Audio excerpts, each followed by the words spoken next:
celebrating 8 years of podcast excellence. The King of Podcasts Radio Network proudly presents the Wrestling is Real podcast, because wrestling needs us.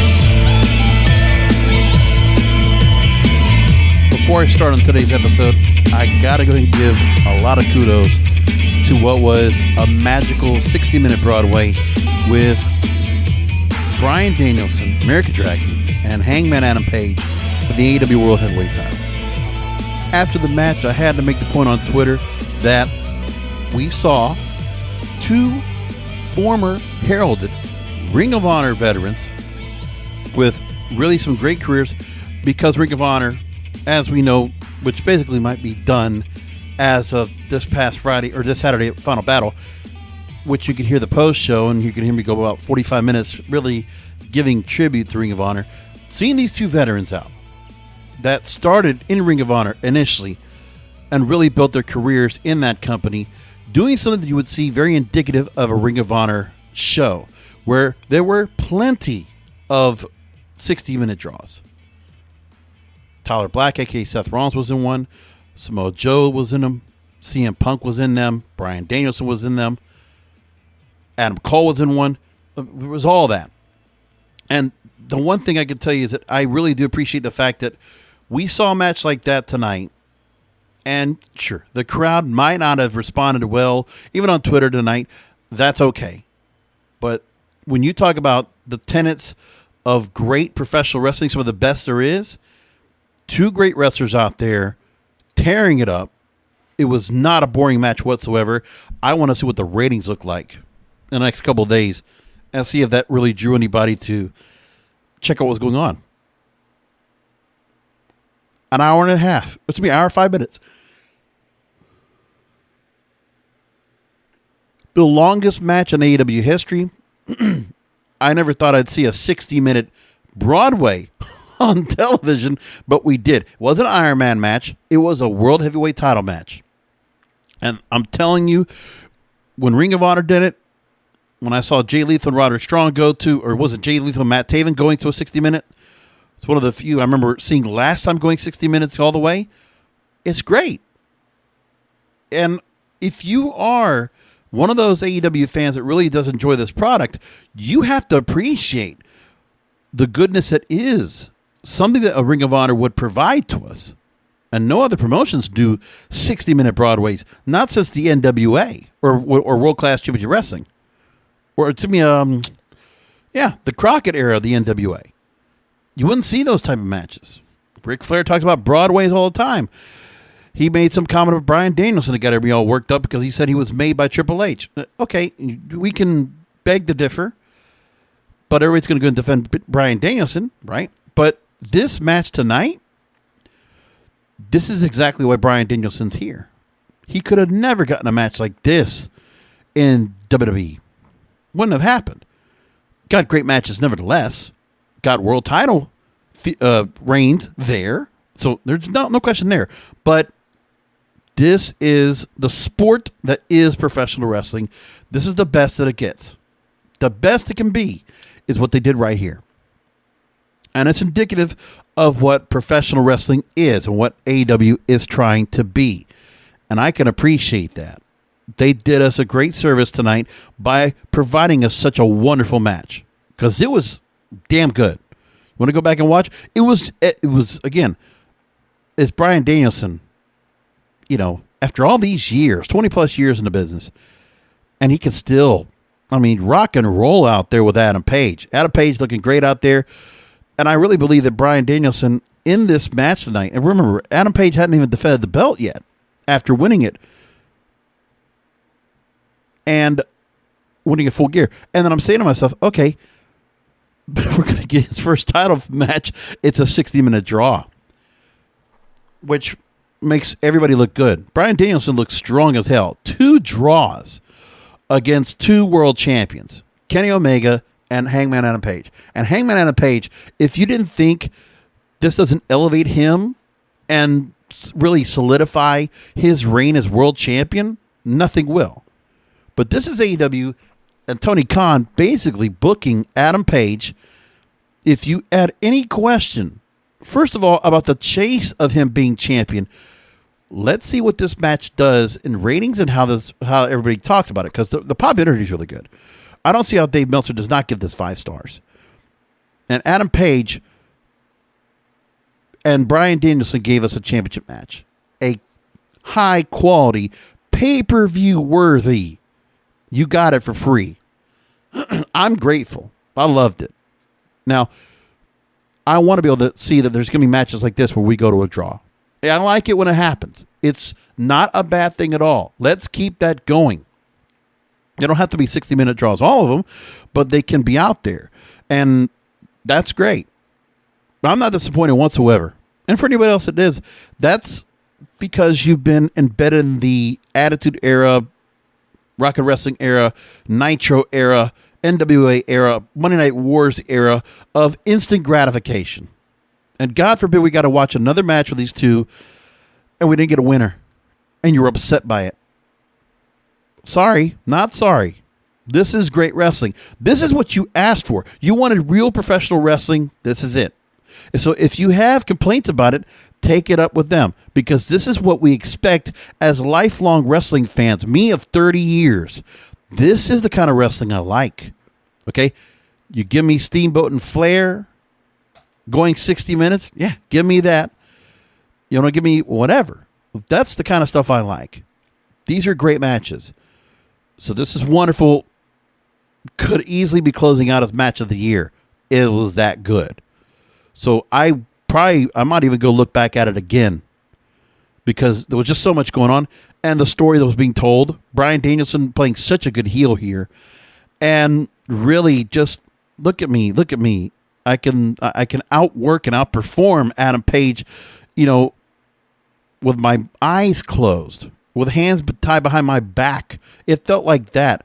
And then that was really just a taunt, troll, until Adam Page really came in, and then these guys just worked the match. The hell of a match. Also, MJF, Dante Martin, it was a little bit rough with those two. I mean, they did a really good match. It was not perfect, but it was pretty close. And they told a good story out there. These guys work really well. And the way MJF gets the 3-peat with the Dynamite Diamond, that's good stuff. It's a good gimmick for him. I don't know if they keep him with that diamond for another year, but having him like this keeps him strong, because there is something that he has that is very prestigious, that has been built prestigious because of him. Not to mention the AEW World title tonight just became much more prestigious. I mean, you made that title mean a whole lot now. Meanwhile, this is not something you're going to see in WWE. And there's a reason why. So when you see what AEW provides tonight on Dynamite, a much different format of a show and a much different feel of what Winter is Coming is as an event. Now, we know in a couple of weeks, Day 1 is coming up for WWE, and they have a good card set up. Don't get me wrong. The card that they have, when you look at it, looks pretty damn good.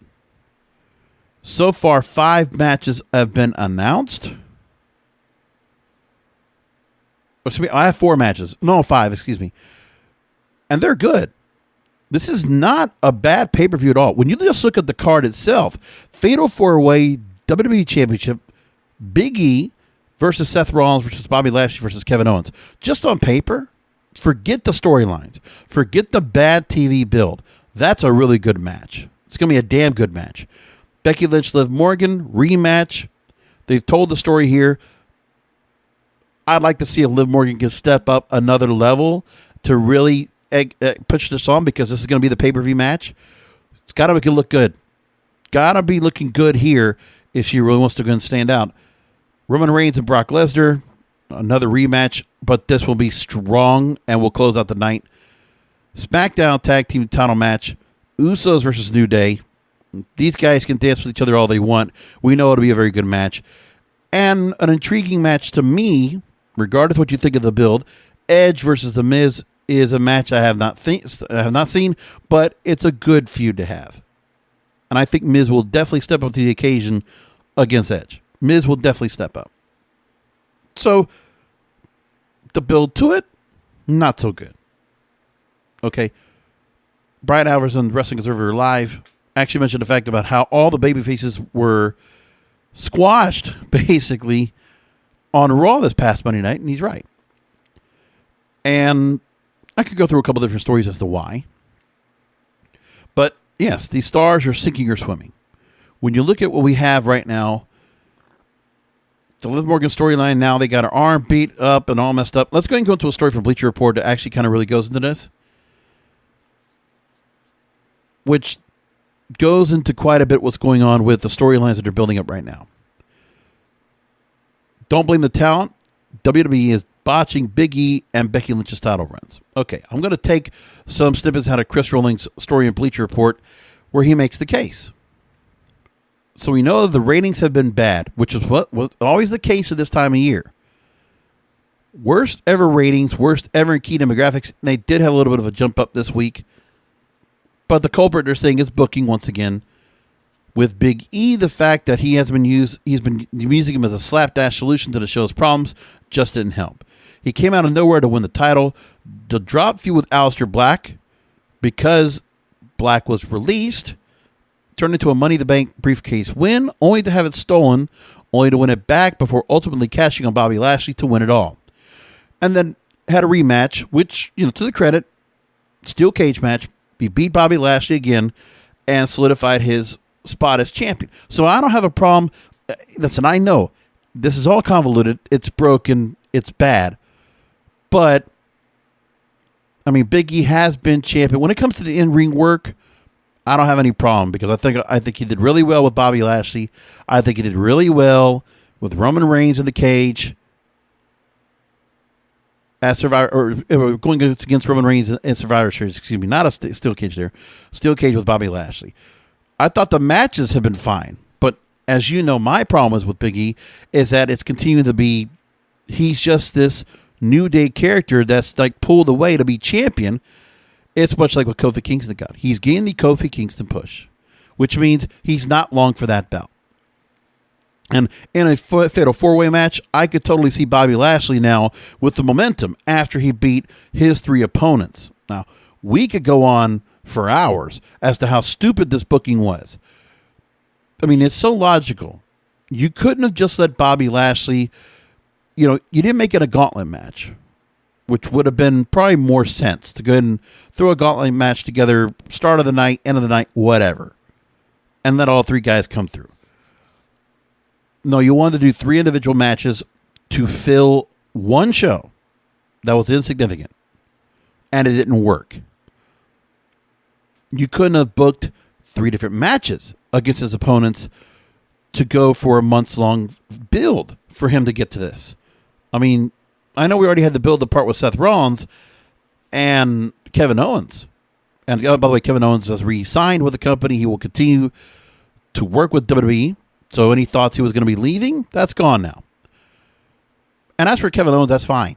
For the fact that he's going to stay, I mean, I wasn't surprised if he didn't go, and I think Sami Zayn will not leave either, if that's going to be down the line, but I still think that Kyle O'Reilly and Johnny Gargano will probably be on the outs. Probably. But I'm not worried about if they are or not, because there's not a whole lot of place for them to go right now, and that's what some of these stars that could be released, you got to ask yourself, where are they going to go?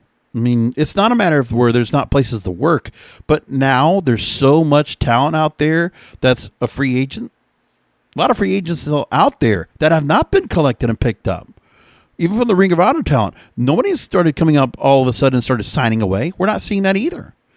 But that's the other thing, too. So if you're going to go out into the market's flooded. As Vince McMahon said on a earnings call, well, if you want to have a lot of free agents out there, we'll provide them to AEW, right?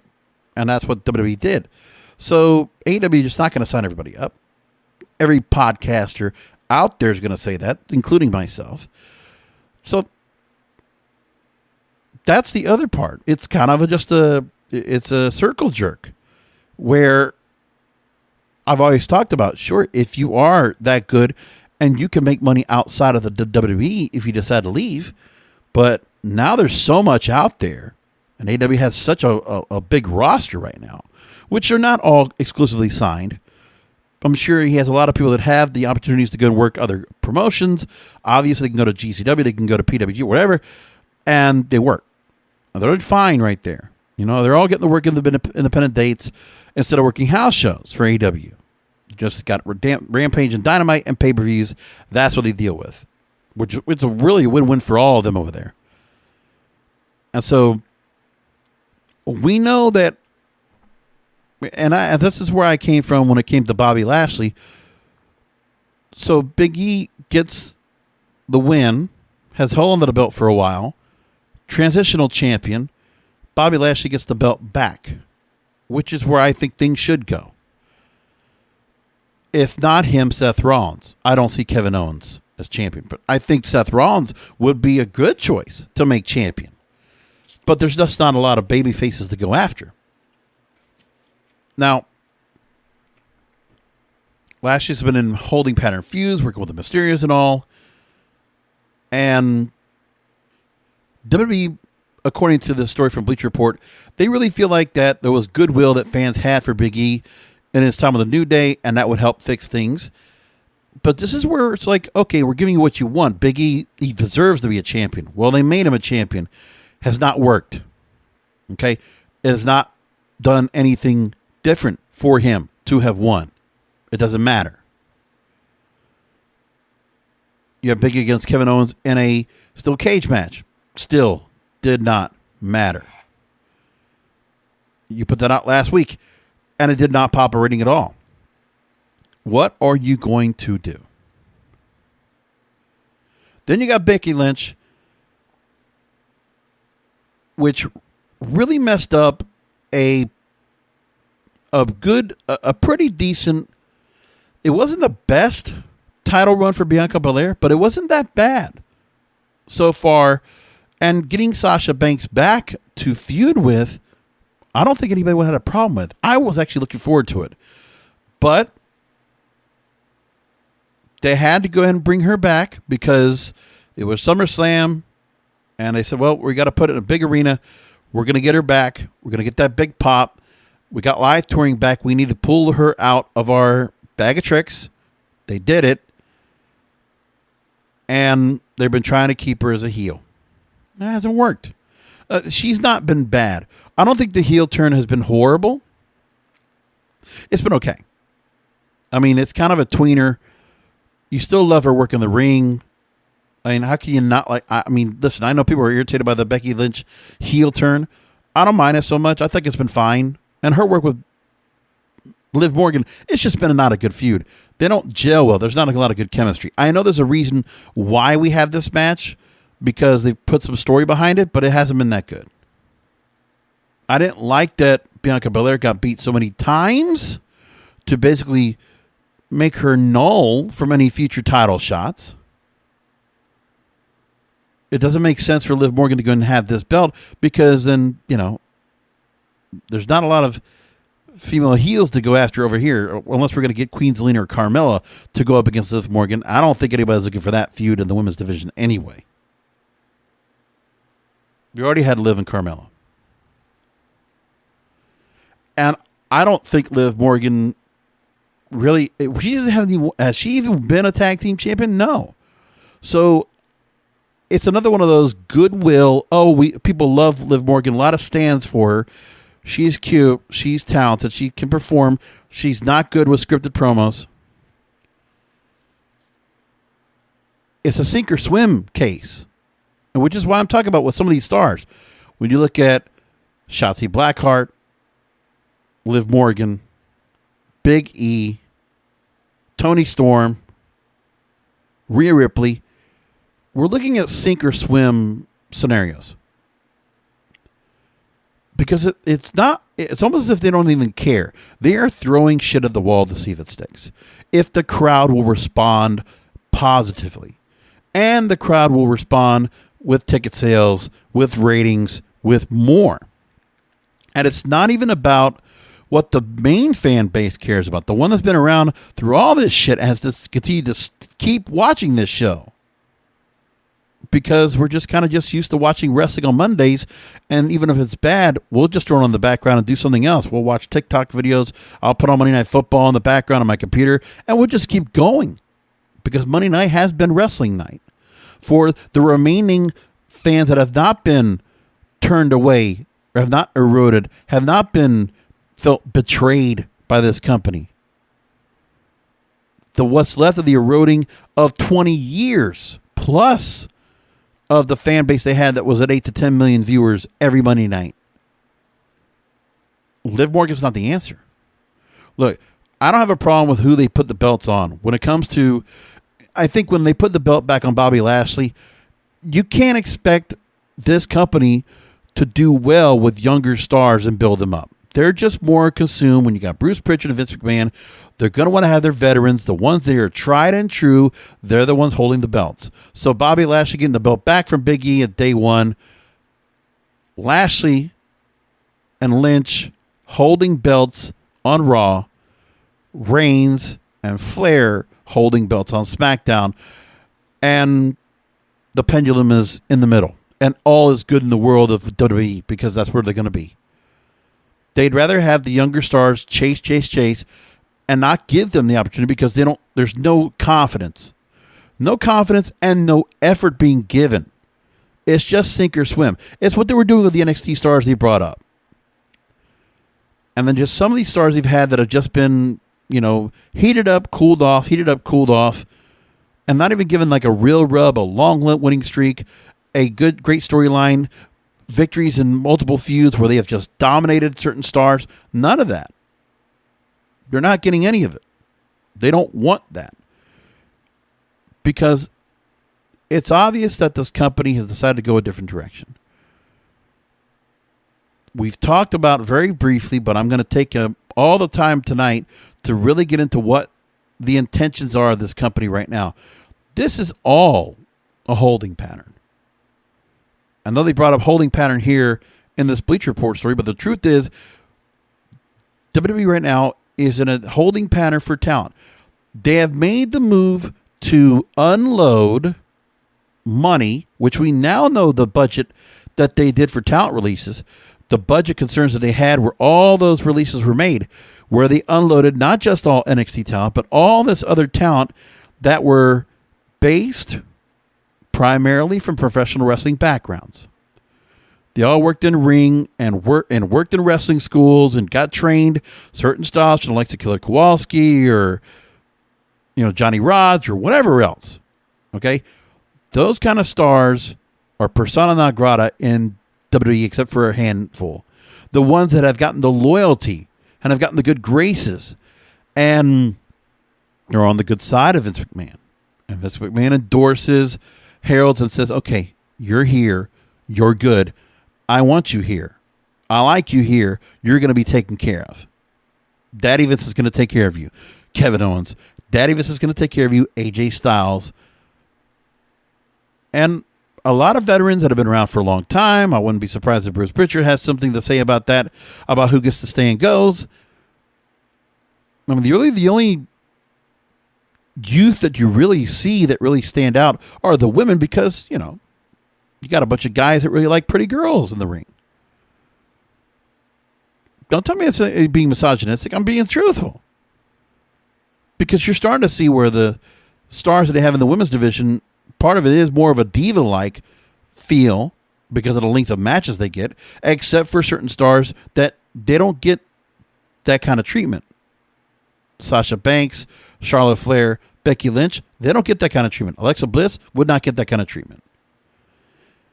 And like I said, I still think Alexa Bliss, after this match with Liv Morgan is just a means to a gap to when Alexa Bliss comes back.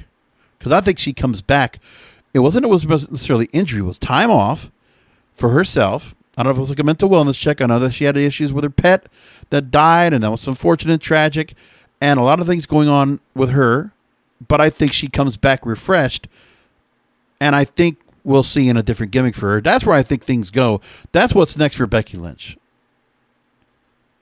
And that works for me. And then I think we'll make people happy. Because all they need to do right now in WWE is basically hold on and not let things go any farther down. Try to maintain, which is all they're trying to do is maintain. I mean, they have been actively trying to do things in the shows to do something good. For instance, okay, the Brock Lesnar Roman Reigns stuff, adding Sami Zayn for some comedy relief, that's been good. That's been entertaining. I think RK Bro's been fine. They just don't have anybody to really go up against, but RK Bro's been, more or less entertaining. I have no problem with that there. There are some things that are being put into place when I could look at maybe Rhea Ripley going to probably be turning on Nikki Ash at some point, ASH. That might be coming up down the line. Like, what they got to do to get things ready for WrestleMania, the Rumble will show us where to go with that. What day one will give us, we'll see what happens. But we're going to have to wait. Again, this is the off season. Day one will be the culmination of all these feuds are up. And then after that, we're in Royal Rumble time and WrestleMania season officially begins. So everybody should feel a little bit better. Just the excitement for WrestleMania after the first of the year will get people kind of worked up and the ratings will start kind of inching back up. So they have that, and then they can lead into SummerSlam and all these big stadium shows they have to fill out and sell out. It's one thing to go and see shows like at St. Paul, Minnesota, where they have 5,000 people in the crowd, and they have to position the cameras and the people and be pushed into certain areas where big, huge blocks of seats are blocked off the camera view to make the crowd look full. They can only pull that off for so long, but they can't do that bullshit live when they are at Allegiant Stadium, when they're at the TWA, the Dome in St. Louis for Royal Rumble. They can't have any of that. But they know people will show up for those events, but they got to go ahead and show up and give some really good events for those. And they have to build those up. They have to do some building up for those shows. For day one, they've built the show, but, it's slightly better than usual for a B show. But I think day one, they're going to make this a bigger deal because the show itself is going to be something where I could just see Nick Khan saying, okay, we want to have the market on New Year's Day because we now know college football doesn't take over New Year's Day like they used to. Okay, college football, they have the football playoffs, and so you have New Year's Eve now dedicated towards the finals of the college football playoff and the national championship the following week. So you got that going for you. But New Year's Day and the night of New Year's Day, there's nothing there. So put a show on. And that's what they decided to do. It's smart strategy. This is where Nick Khan, I think, comes into play, where he says, okay, because they're trying to, this is where WWE right now, they're perceived, look at the broadcast rights they have and what they're trying to do to position themselves now with some of their moves, it makes them more of a sports league. Even though it's fake, it's a sports league. With wrestling intertwined, it will look like an athletic competition. But more importantly is you're not going to have these professional wrestlers with bodies that are not of top physical condition that, if you're coming into WWE, Vince McMahon expects somebody to go and be built to bodybuilder size and to look great.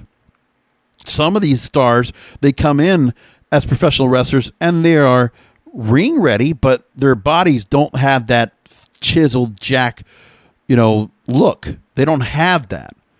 And you'll see that some of them will eventually get that as they come in. So you see with Finn Balor, you see with Becky Lynch, you see with Seth Rollins and the whole CrossFit Jesus thing. You see Braun Strowman, look at how he's gotten himself. Like, you'll see that those that are just really bodybuilding themselves into a certain look that, they can flex and it looks like, damn, they are jacked up.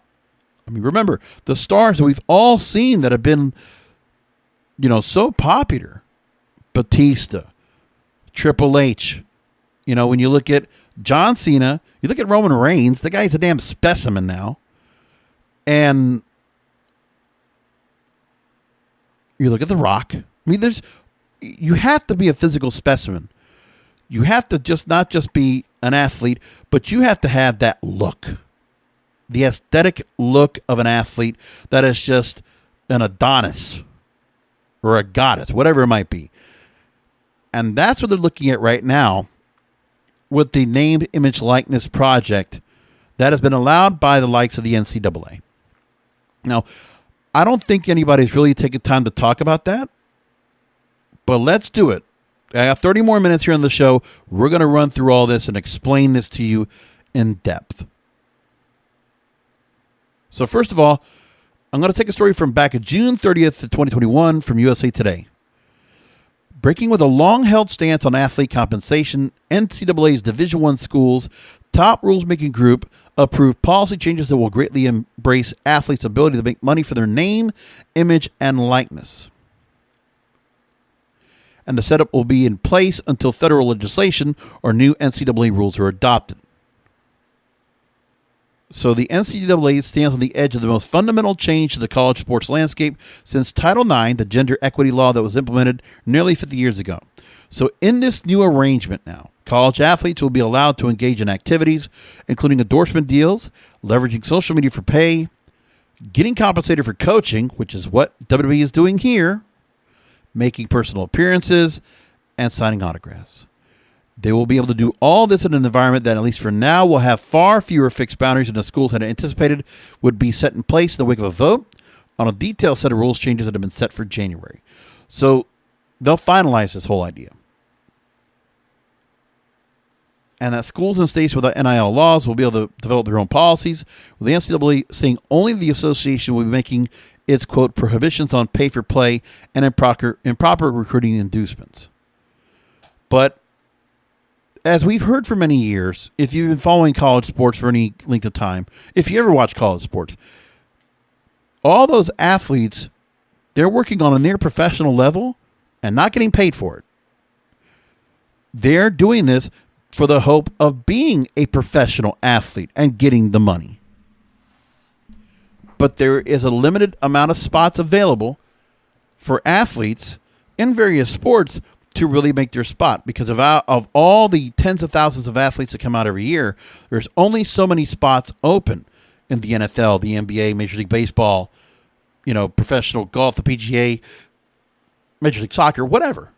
I mean, there's so many different sports, and they might not have any professional aspect where they can go ahead and be able to continue their career.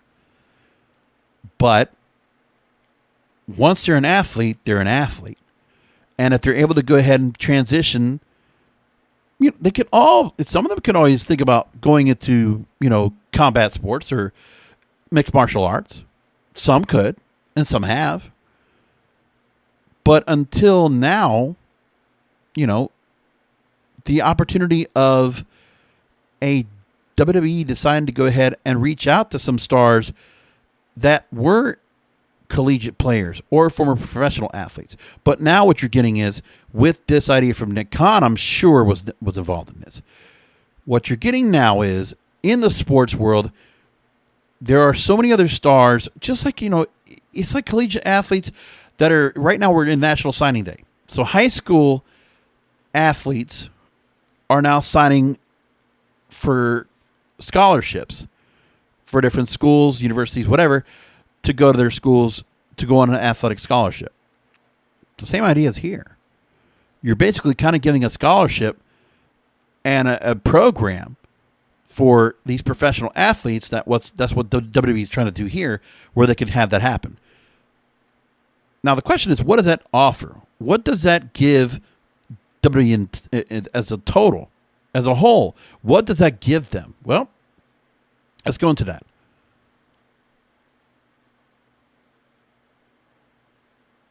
I want to take from one other story about the New York Times writing about this, where they spoke recently that although players with six-figure deals have attracted for the most of the public attention, thousands of athletes are pulling in just enough for books or date nights under name, image, and likeness agreements.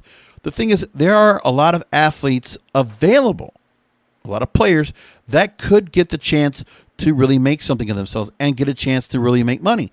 So they're going for the chance of going to train at the Performance Center and learn the craft of being a wrestler, a superstar in WWE, with their athletic prowess as the resume. And they're also being looked at, much like WWE likes to look at fitness models, much like they look at bodybuilders, much like they look at everybody else. When they're looking outside of their areas, why not look for those athletes out there that, imagine like this. If this works, which I really believe it will, you can imagine some of the stars they have here, instant recognition from their collegiate standpoint. They're used for endorsements. They're used for various partners that are coming in and the exposure you can have on different podcasts, because you're not going to have these professional wrestlers that are just going to be associated with professional wrestling. These new WWE superstars will all have backgrounds in sports, and they can talk about various things. So they can talk sports, and they can be within the sports world of live sports, which is a big market. Billions upon billions upon billions of dollars. So here's some part of what's being said. That there are some stars that they talked about in this New York Times article. Most college athletes who've been earning money since July are pulling in modest sums on modest stages. The era of name, image, and likeness as the concept of college players making money off their fame is known as the industry was never going to include equal earnings for equal interest among all athletes. But the marketplace's inaugural months have revealed wide-ranging opportunities for willing college athletes, endorsements on their social media platforms, autograph signings, cameo messages, reviews of game film for high school prospects, motivational speeches, meet and greets with children. So you're talking about role models. You're talking about stars that, you have superstars that young children will go ahead and want to role model, will have as their role models. And then you might have quite a few people that will be interested in the fact that these are stars that came in and like, oh my goodness, like athletes with legitimate collegiate backgrounds coming in and the kind of money they can be making, which would never be what they would get outside of the chance of a WWE. So why not? Go in there, see if it works for you, get paid while you're getting trained, and see if it's something that you could transition into. You're talking about stars that I would think that the adoption of making the moves here and just learning the essentials, the fundamentals of being a WWE superstar in the ring, and then just taking that, simplifying what's in the mat, what's on the mat, what's the wrestling there is, without all the flipping, flopping, and all the high spots. You change it up, and then you find the charismatic. You find the exciting, the enthusiastic, and the ones that are just willing to go ahead and just play along. I mean, that will just be truly stars off the field as on. And I think they're looking at that as well.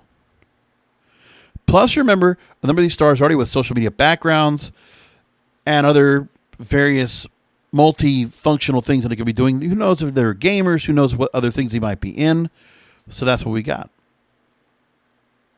One of the other things I saw that thought was very important, I did really some digging on what stores were being set out there and what was being done. Okay, another thing was the scoring and grading of college recruiting. Because now the name, image, likeness is also making an effect of that as well. So the deals for NIL, which we know in WWE is next in line, is changing the stakes for student athletes. Nielsen, which does like ratings and all, we know that. They're changing the recruiting game now by offering a Nielsen impact score, quantifying the marketing value of each major athletic program in the country, equipping college coaches with a powerful new tool to tell their school's full story to recruits around the country. So it's based on several various factors: national exposure, local market impact, and social media engagement. Now this right here, I guarantee you, Nick Khan is telling his people, keep an eye on this, because their impact scores, they're going to pick the highest impact scores off of what Nielsen's doing right here as analysis for evaluating new talent that comes into the NIL program. In this, impact score provides coaches critical data points to help differentiate their school from competitors and give student athletes a clear picture of how a school will augment their earning potential. And remember, these collegiate athletes, they're still in college, many of them, and joining the program. while in school. This is not right immediately after. This is while they're still performing, still competing as we speak. But now they get the attachment of saying now they're associated with various products, including WWE. That's what's important. The other part taking in is that there are millions being pledged now to college athletes as a result. They're getting the money, the opportunities to get money now. It's not going to go to all of them, but those that have a particular footprint, they have a spot for themselves that's being made. They're making a name for themselves. They're going to be a part of this. So you have various groups right now dangling money out there. Like, for instance, Texas, University of Texas. So one group is dangling $50,000 a year for individual offensive linemen, while another says already has $10 million promised for Longhorns athletes. Nike billionaire owner Phil Knight is looking to help the University of Oregon Ducks with their athletes line up deals. And there are a lot of parties with deep pockets jumping in alongside the apparel companies, energy drink companies, car dealerships, and restaurants signing athletes to endorsement deals. But the difference with WWE is that there's a future.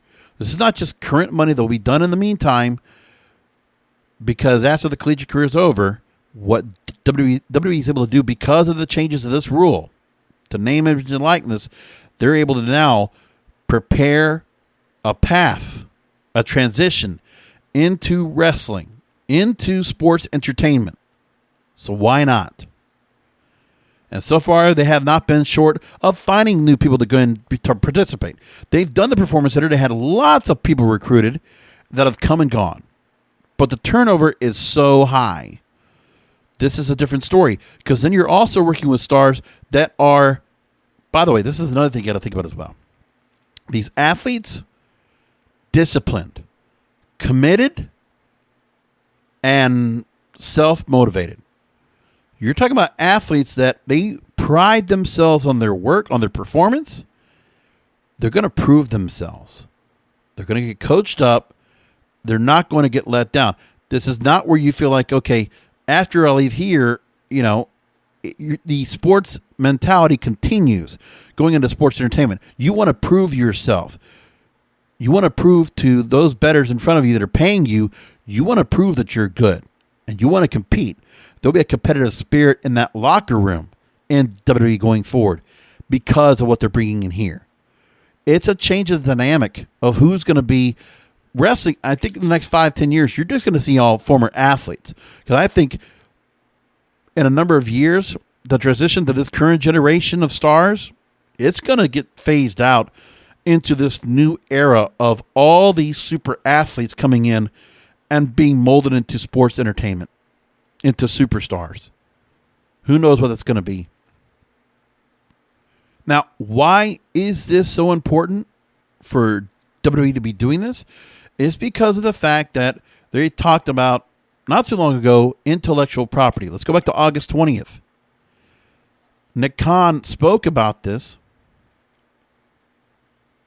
And this was, at the same time, Nick Khan talked about how there was a lot of deals that were being made. They announced Spotify as a new exclusive home for the company's audio content. They were going to be developing new podcasts developed in partnership with The Ringer. They announced plans for a second NFT release featuring John Cena, which did not do well. And Major League Baseball branded championship title belts coming to market in 2022. Since President Nick Khan joined the company back August of 2020, he's worked to monetize their exclusive intellectual property beyond toys, t-shirts, and memorabilia. And so what you're doing here is, that's what all these stars, all these athletes being brought in, their intellectual property. And then what can they be used for based on, they're already going to have the chance to be in endorsements. They're going to be spokespeople. They're going to get a chance to work in advertising. They're going to be marketed. And sports does an amazing job of marketing athletes.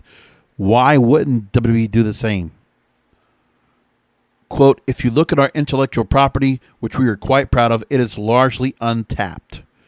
Now, I mentioned a while back that he had hired 2 people from CAA where he worked at, and he ran the sports division there. Scott Zanghelini, Alex Varga, and Samantha Greenberg. 3 people to lead a new revenue strategy and development group focused on the expanding of the business and reaching new audiences. this would be part of that whole concept, because I would imagine tapping into the sports market, to live sports, to make WWE as close as possible to perceived as a live event, which gets great ratings on network and cable television and pay-per-view buys, or Peacock in this matter. Now, we know that their consumer product segment covers licensing, venue, merchandise, and e-commerce sales, has been a solid revenue driver for the company, as according to Brandon Thurston at WrestleNomics.com, responsible for 10% of total revenues in 2019.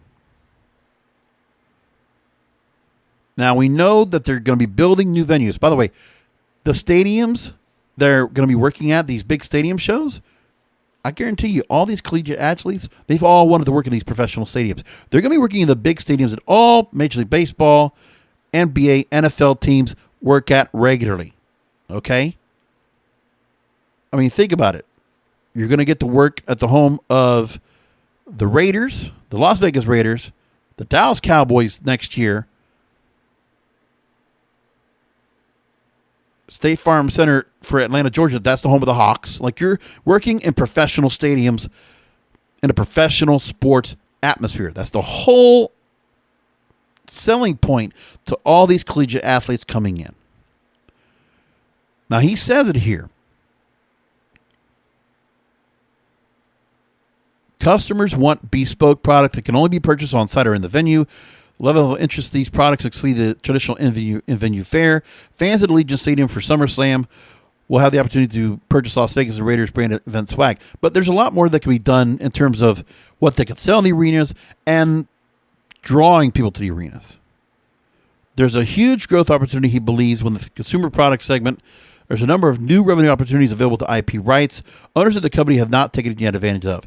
The other thing, too, is that, you know, Nick Khan's been innovative throughout. For somebody that's in a corporate setting, this guy is going after new ventures, and he is exploring new ways. NFTs, he's looking at intellectual property, he's looking at new marketing strategy.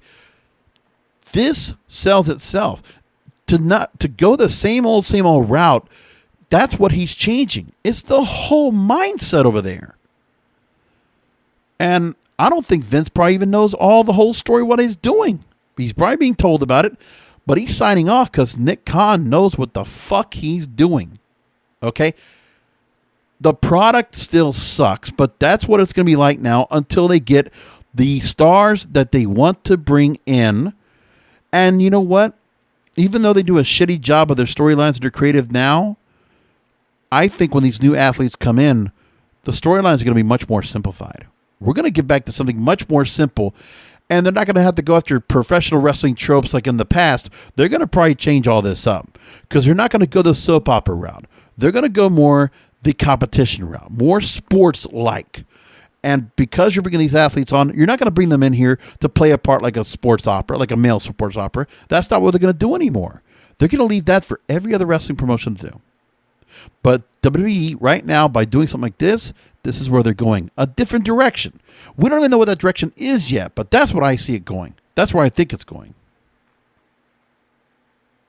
So he has also a marketing deal with DraftKings. You already know. What if they're able to go and do things where they could get gambling into the space? Which Nick Khan knows very well, being a Vegas native. Also remember that for CAA, he was actually former co-head of television. And he knows that there's a lot of different ways, because when you're trying to sell the upfronts like they did at Survivor Series, Nick Khan knows with this group that he has for revenue strategy, okay, he's going to have people that can say, look, here's resumes and all these stars we're bringing in right now that are going to be brought up to the space, okay? All these collegiate, all-American, first ballot, all these stars, award winners, all team, all city, all county, whatever, and what schools they come from. You're talking about the Cavendish twins from Fresno State, or Joe Spivak from Northwestern University, or Gable Steveson from the University of Minnesota. Those are heralded, strong Division I schools with great pedigrees of education and athletics. in general. So that's going back a few months back when that was going on.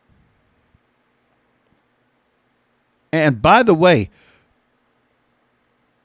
you're looking at also the same stars that are looking at right now that are also getting signed to other endorsement deals, all right? So the Cavender twins and Gable Steveson, who are a handful of the most prominent, high-profile name, image, likeness, or next-in-line prospects coming into WWE, they were reported in Forbes magazine to receive deals from Champ Sports and East Bay. So Champ Sports, we know, the large retail chain of athletic sporting goods stores.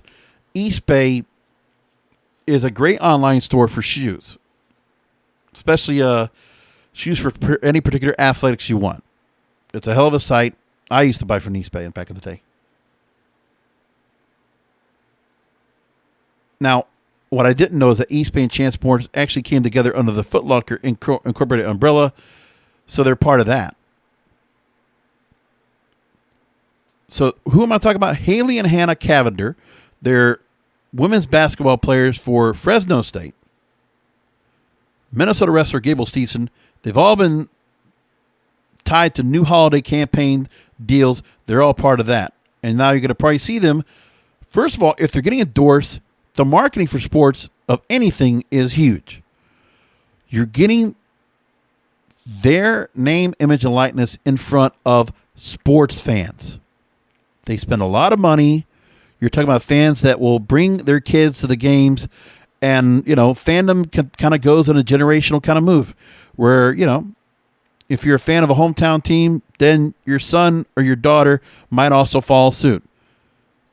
And every time, but it's also the fact that they do this a whole season. It's an all-season league, which nobody else has, which Nick Khan has also made mention of in the upfronts. Same thing goes. And why did Foot Locker, a.k.a. Champ Sports and eBay, why did they decide to go ahead and pick these stars? Oh. Well, same reason why WWE would have done this. Quote, this is from Guy Harkless, Senior Vice President and General Manager of Champ Sports and eBay. Quote, we wanted to make sure we had athletes that could represent very well both on and off the court or on and off the field. And we felt that the talent that we chose and connected, we with all carry those attributes extremely well for us, which is exactly the same thing where they would expect WWE to feel the same way. Because remember, the Cavender twins, people are trying to say this is the next set of Bella twins. That's the kind of level. They're beautiful, gorgeous, attractive, talented, and in amazing shape. I mean, when you want the athletes, you want the beautiful people, like something out of an Olympic Village, there you go.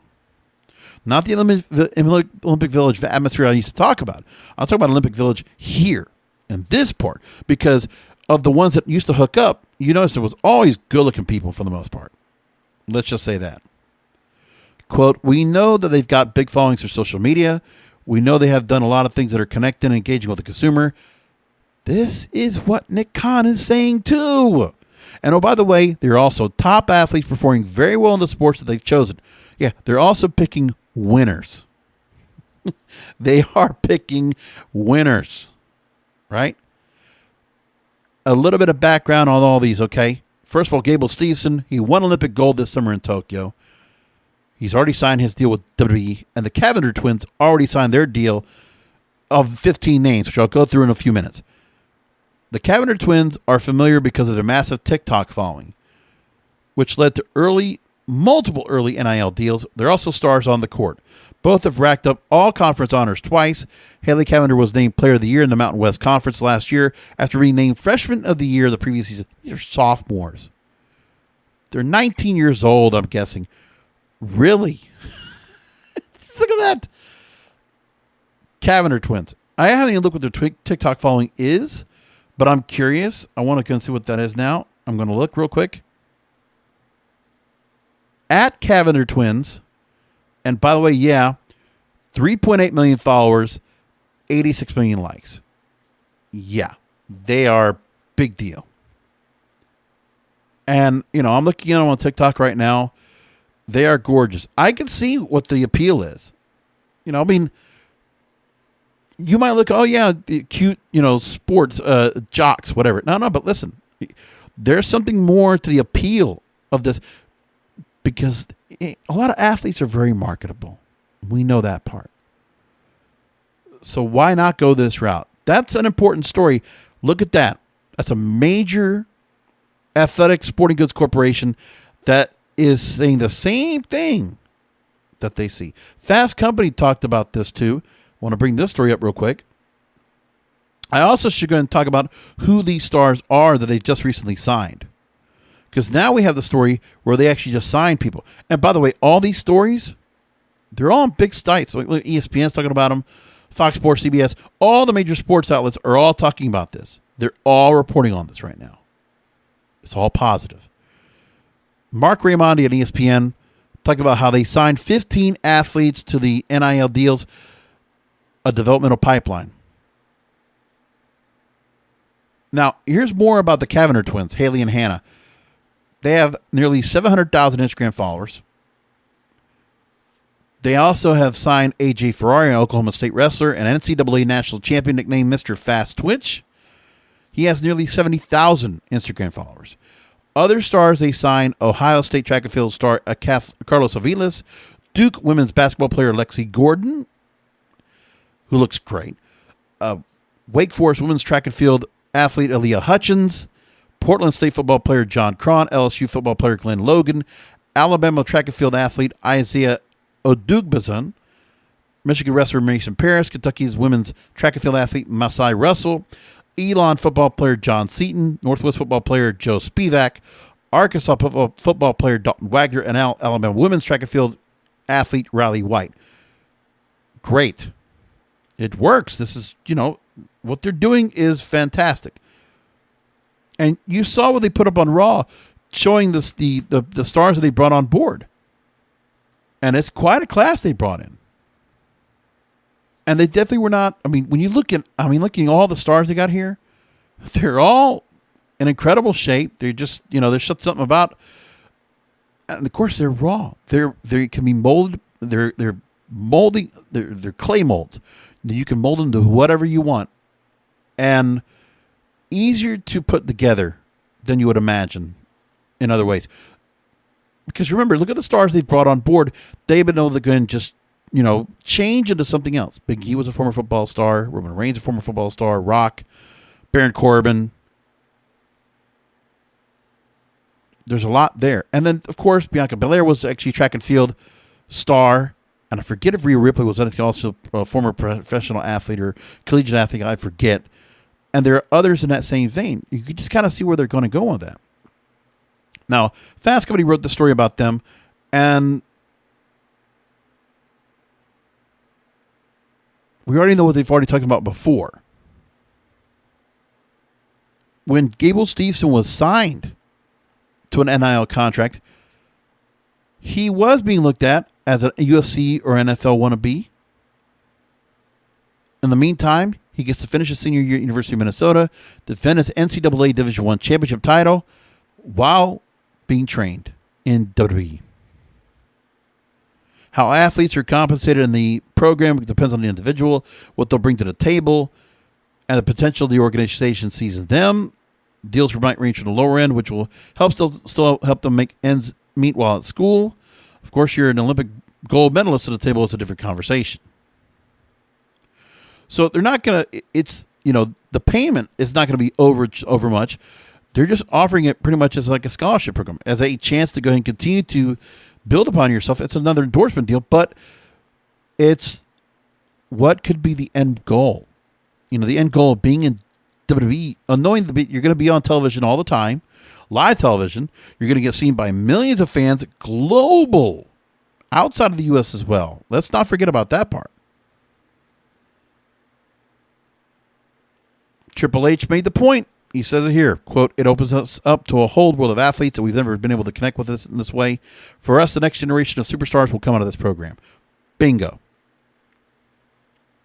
So they're going to change things up. So this is why it doesn't really make much a difference of what they're doing right now. It doesn't matter of what the current roster is going to look like, because what we're going to see down the line will be completely different. One other story I want to wrap up with right now as I make my case. JDSuper.com, as I made mention of, I want to make sure you said, of the stars they already have right now that have been former athletes, you had, of course, Roman Reigns, who is known as, his real name is Liati Joseph Anoa'i, played football at Georgia Tech. Ettore Big E Ewan played defensive line at Iowa.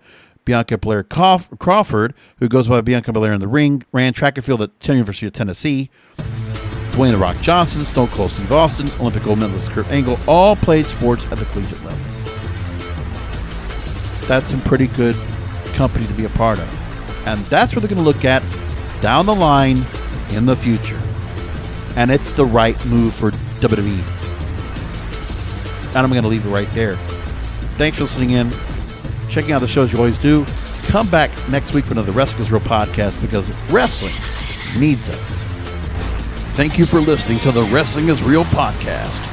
You can find all previous episodes at WrestlingIsReal.com or subscribe to the show on all major podcast outlets, including Apple, Amazon, Google, Spotify, and iHeartRadio.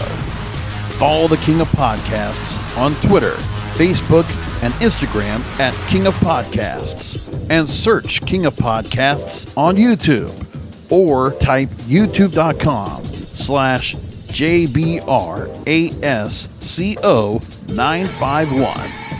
This has been a presentation of the King of Podcasts Radio Network.